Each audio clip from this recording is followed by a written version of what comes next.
Little Women by Louisa May Alcott. Chapter 41. Learning to Forget. Amy's lecture did Laurie good, though of course he did not own it till long afterward.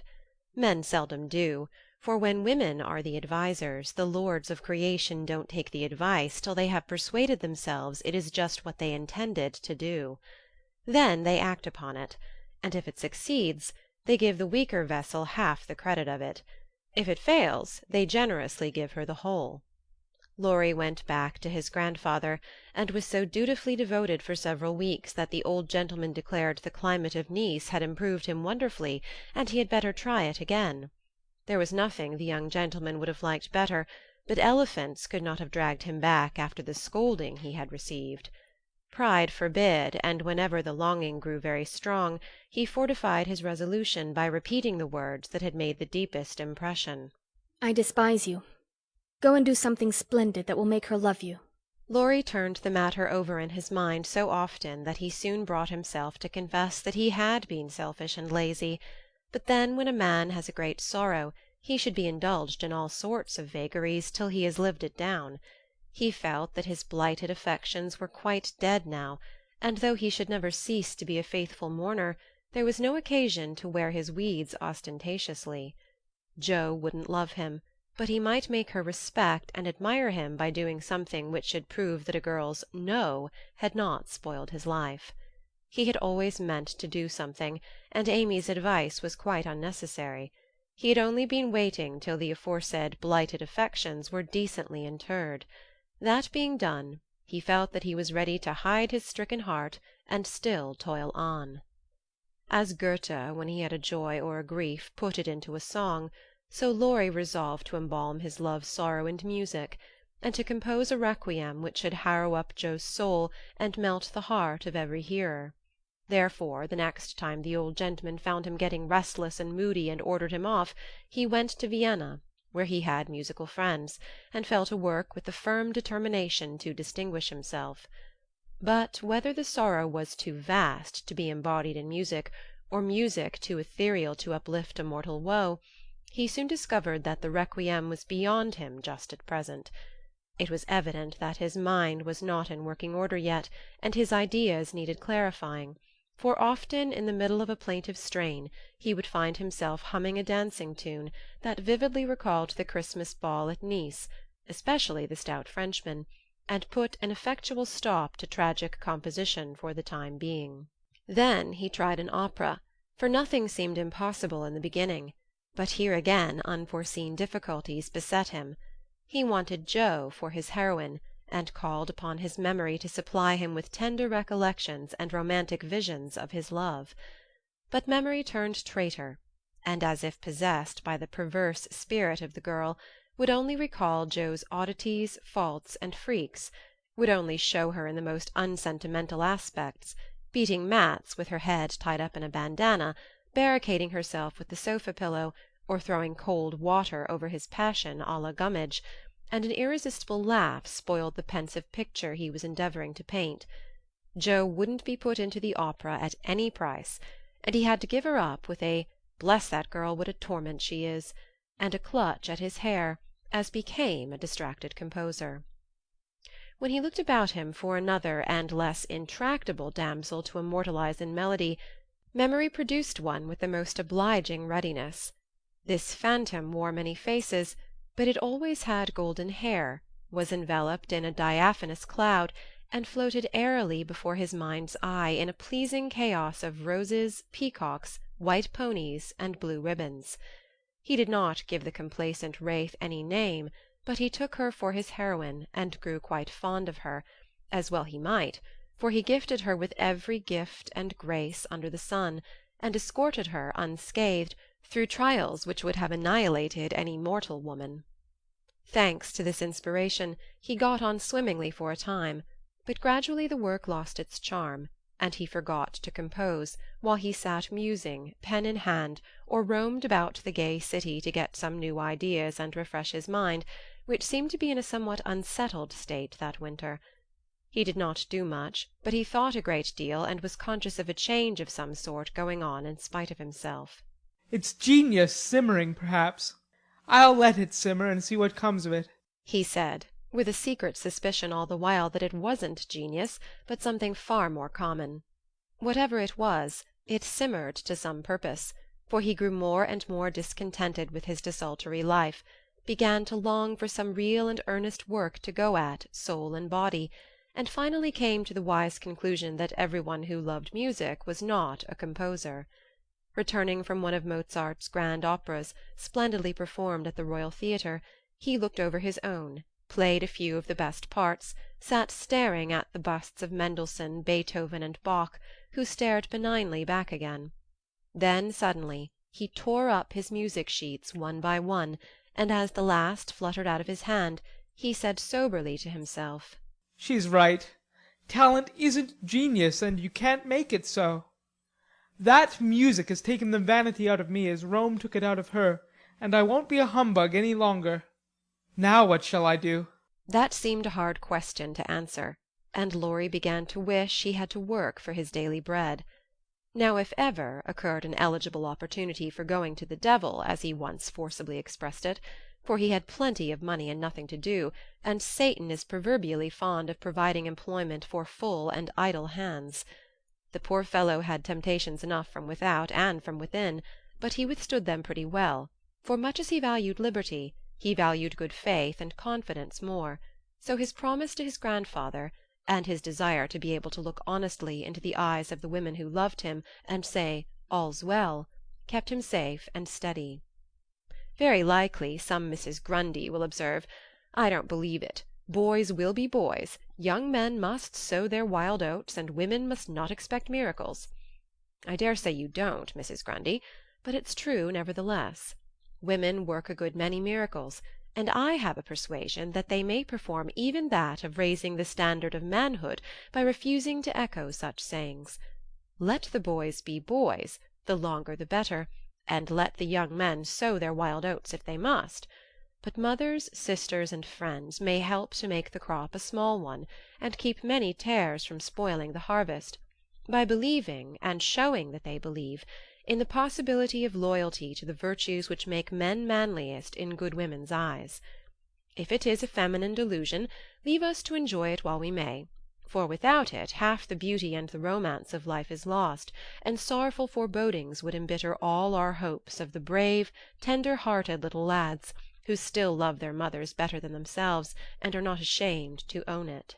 Laurie thought that the task of forgetting his love for Joe would absorb all his powers for years, but to his great surprise he discovered it grew easier every day.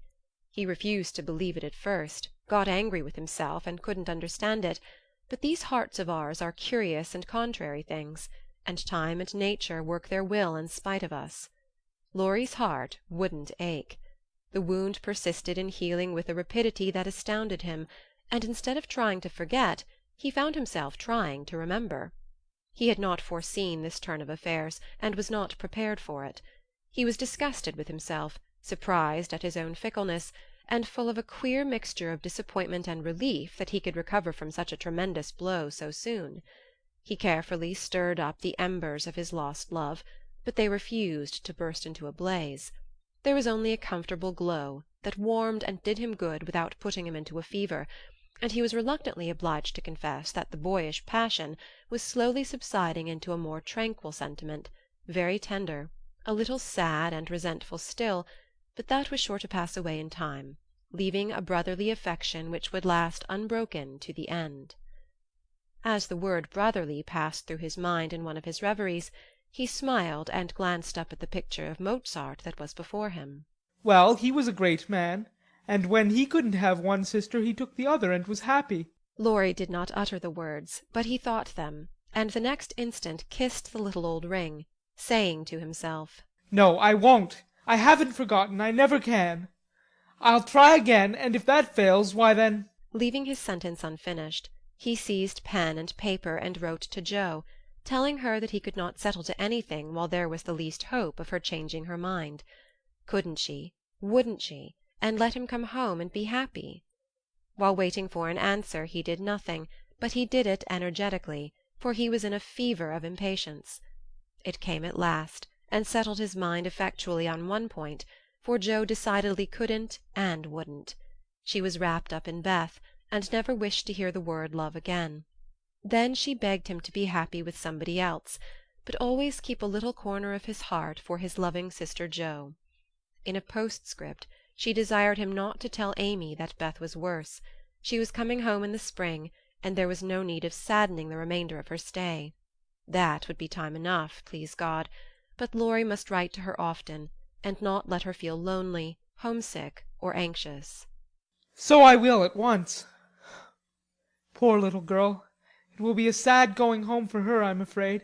And Laurie opened his desk, as if writing to Amy had been the proper conclusion of the sentence left unfinished some weeks before.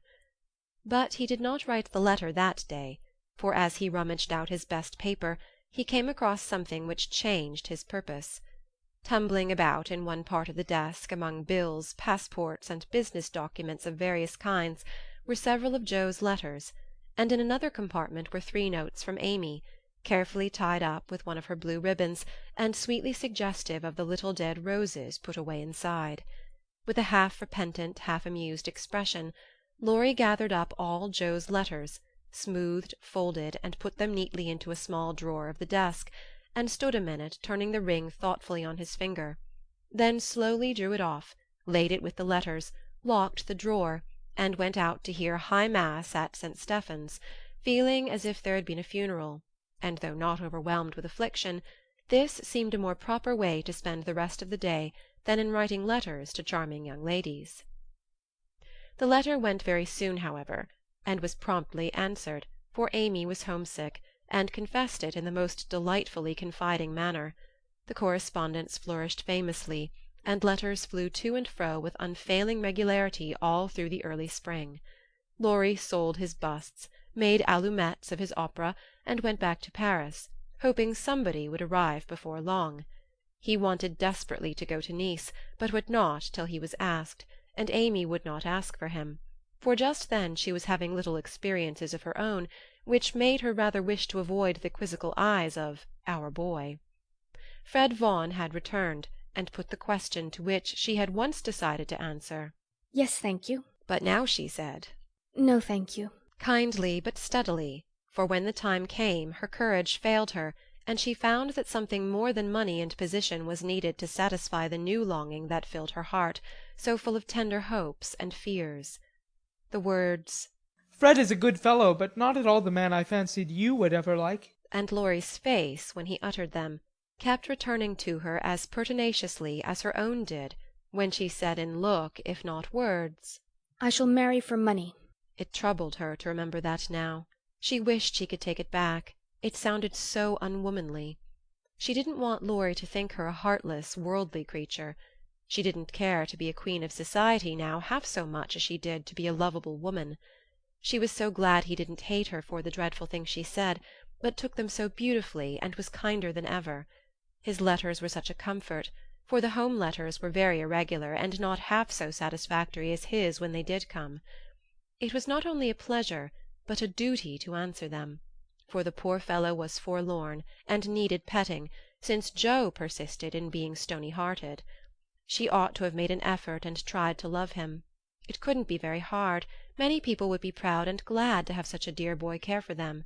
But Joe never would act like other girls, so there was nothing to do but be very kind, and treat him like a brother. If all brothers were treated as well as Laurie was at this period, they would be a much happier race of beings than they are. Amy never lectured now. She asked his opinion on all subjects. She was interested in everything he did, made charming little presents for him, and sent him 2 letters a week, full of lively gossip, sisterly confidences, and captivating sketches of the lovely scenes about her. As few brothers are complimented by having their letters carried about in their sisters' pockets, read and re-read diligently, cried over when short, kissed when long, and treasured carefully, we will not hint that Amy did any of these fond and foolish things.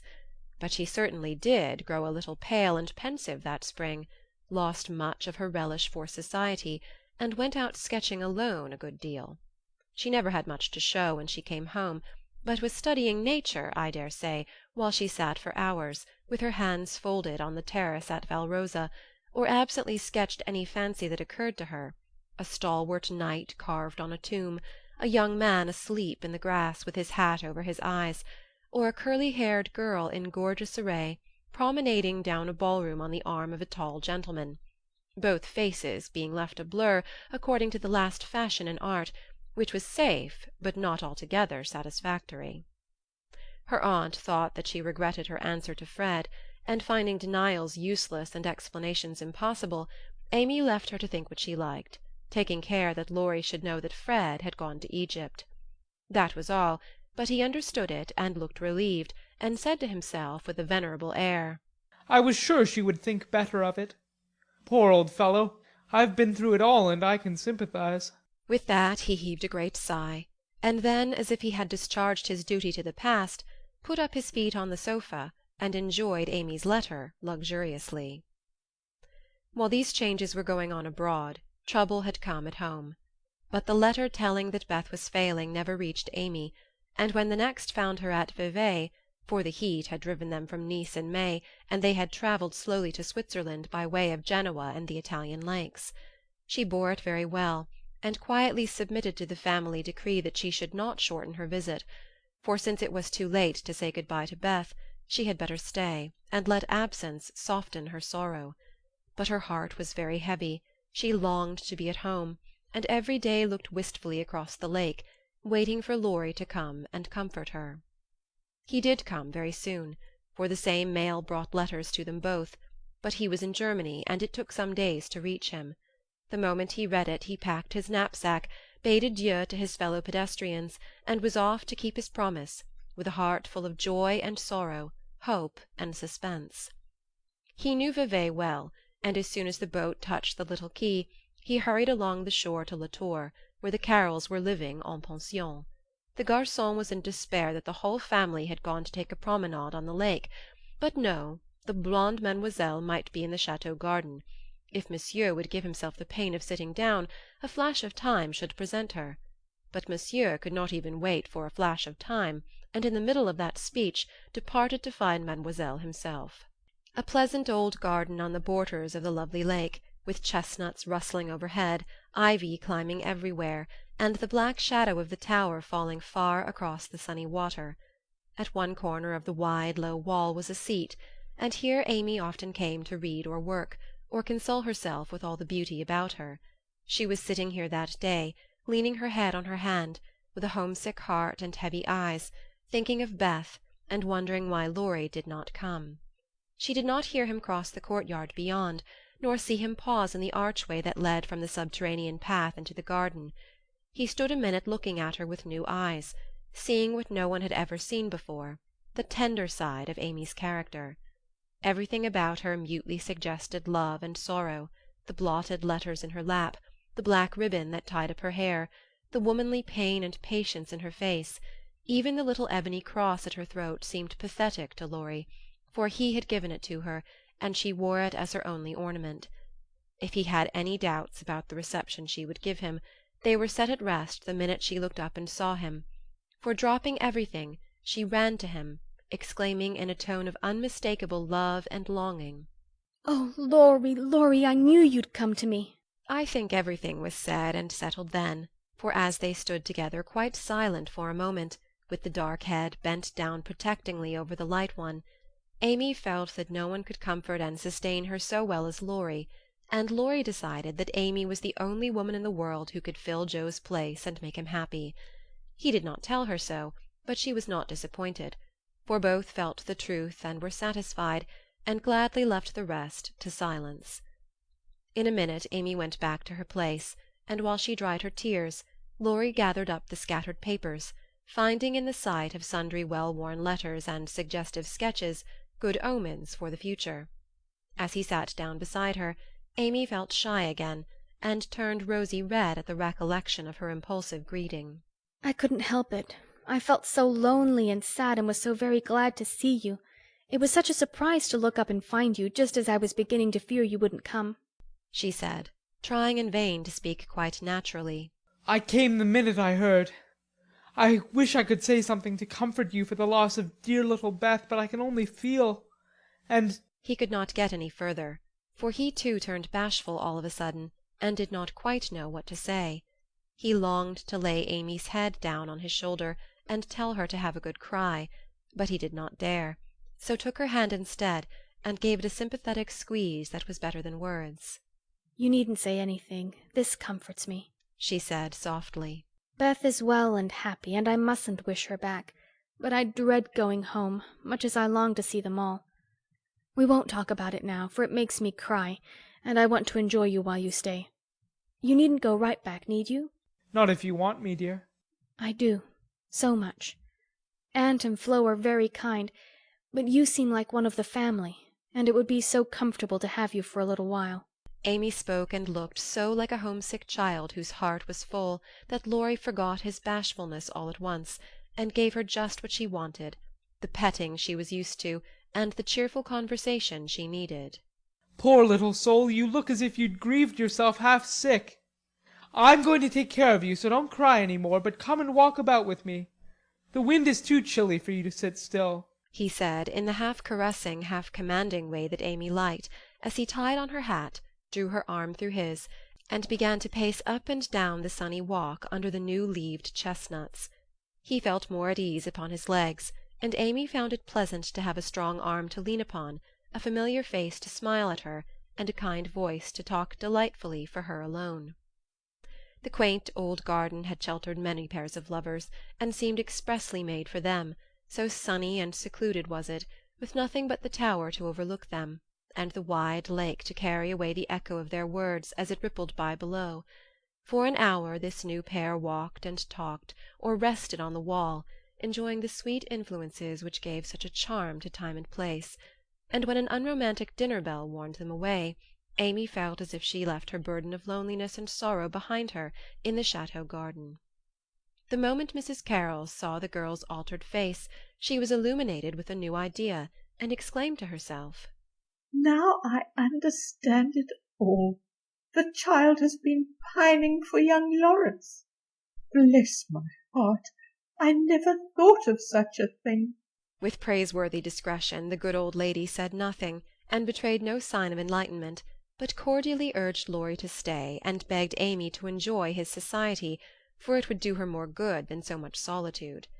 Amy was a model of docility, and as her aunt was a good deal occupied with Flo, she was left to entertain her friend, and did it with more than her usual success. At Nice, Laurie had lounged and Amy had scolded. At Vevey, Laurie was never idle, but always walking, riding, boating, or studying in the most energetic manner, while Amy admired everything he did, and followed his example as far and as fast as she could.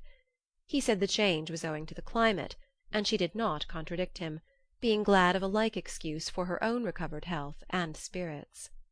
The invigorating air did them both good, and much exercise worked wholesome changes in minds as well as bodies. They seemed to get clearer views of life and duty up there among the everlasting hills. The fresh winds blew away desponding doubts, delusive fancies, and moody mists. The warm spring sunshine brought out all sorts of aspiring ideas, tender hopes, and happy thoughts. The lake seemed to wash away the troubles of the past, and the grand old mountains to look benignly down upon them, saying, "Little children, love one another." In spite of the new sorrow, it was a very happy time, so happy that Laurie could not bear to disturb it by a word. It took him a little while to recover from his surprise at the cure of his first, and, as he had firmly believed, his last and only love. He consoled himself for the seeming disloyalty by the thought that Joe's sister was almost the same as Joe's self, and the conviction that it would have been impossible to love any other woman but Amy so soon and so well. His first wooing had been of the tempestuous order, and he looked back upon it as if through a long vista of years with a feeling of compassion blended with regret. He was not ashamed of it, but put it away as one of the bitter-sweet experiences of his life, for which he could be grateful when the pain was over. His second wooing, he resolved, should be as calm and simple as possible. There was no need of having a scene, hardly any need of telling Amy that he loved her. She knew it without words, and had given him his answer long ago. It all came about so naturally that no one could complain, and he knew that everybody would be pleased, even Joe. But when our first little passion has been crushed, we are apt to be wary and slow in making a second trial. So Laurie let the days pass, enjoying every hour, and leaving to chance the utterance of the word that would put an end to the first and sweetest part of his new romance. He had rather imagined that the dénouement would take place in the chateau garden by moonlight, and in the most graceful and decorous manner, but it turned out exactly the reverse, for the matter was settled on the lake at noonday in a few blunt words.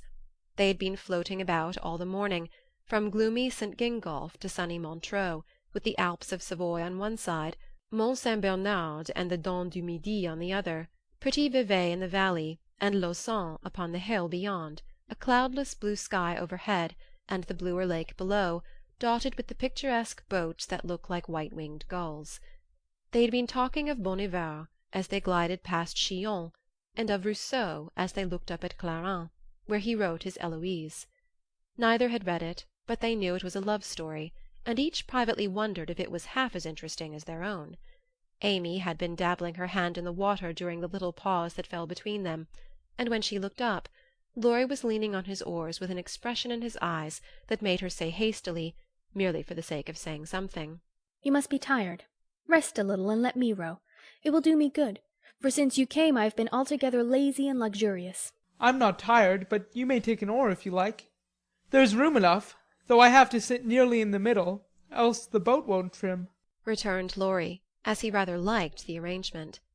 Feeling that she had not mended matters much, Amy took the offered third of a seat, shook her hair over her face, and accepted an oar. She rowed as well as she did many other things, and though she used both hands and Laurie but one, the oars kept time, and the boat went smoothly through the water. "How well we pull together, don't we?" said Amy, who objected to silence just then. "So well that I wish we might always pull in the same boat. Will you, Amy?" Very tenderly. "Yes, Laurie." Very low. Then they both stopped rowing, and unconsciously added a pretty little tableau of human love and happiness to the dissolving views reflected in the lake. End of chapter 41.